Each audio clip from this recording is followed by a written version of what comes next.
But how do you reconcile the fact that to make it work for China, it seems to be based on a high level of repression, environmental destruction, censorship, a certain ideological stubbornness? How do you reconcile that, and why do you think that's? I mean, do you think that's tolerable? Thank you. I'm really glad you asked that question because your question captured very well the Anglo-Saxon media's perception of China.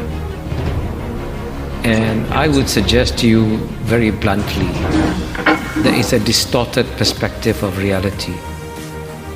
Let's take the first word you use, repression. If the Communist Party of China only relied on repression to stay in power, it would not create the most dynamic economy in the world, right? It is by far the most dynamic economy in the world. It has delivered the fastest growing economy for 30 years. And it has done this by educating the Chinese people to a level and extent that the Chinese people have never been educated ever before. And you say is repression? You obviously are taking the old Cold War mindset. 139 million Chinese left China freely. 139 million Chinese, right? That's twice the population of the UK. Went back to China.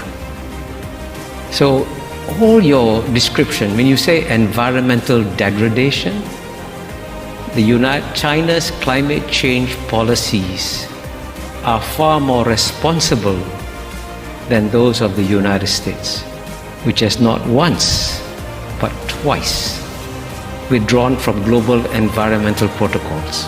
And you know what? The reason why we're having climate change today is not because of new flows of greenhouse gas emissions from China and India. It's because of what the Western countries have put in the atmosphere since the Western Industrial Revolution. Get the data. The single largest contributor cumulatively, right, is number 1 United States, number 2 Europe, number 3 China, right?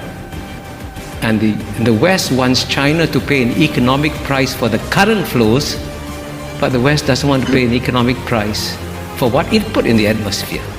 The United States could impose $1 a gallon tax that would save the world. Cut down gasoline consumption, raise money for investment in green technology. Simple solutions. And by contrast, the largest reforestation program in the world is carried out by China. It has already reforested an area the size of Belgium or bigger, right? So all your descriptions capture the natural distortions of China that you get in the Anglo-Saxon media, which violate the rules of the Enlightenment, which say that you must be rational, calm, and objective, especially in understanding your adversary. And if the Chinese were as stupid and as incompetent as you describe them to be, don't worry about them. But I can assure you, you are now dealing with a far more intelligent and rational actor that doesn't fit any of the Anglo-Saxon categories that you applied to them. Please forgive my bluntness. 抖音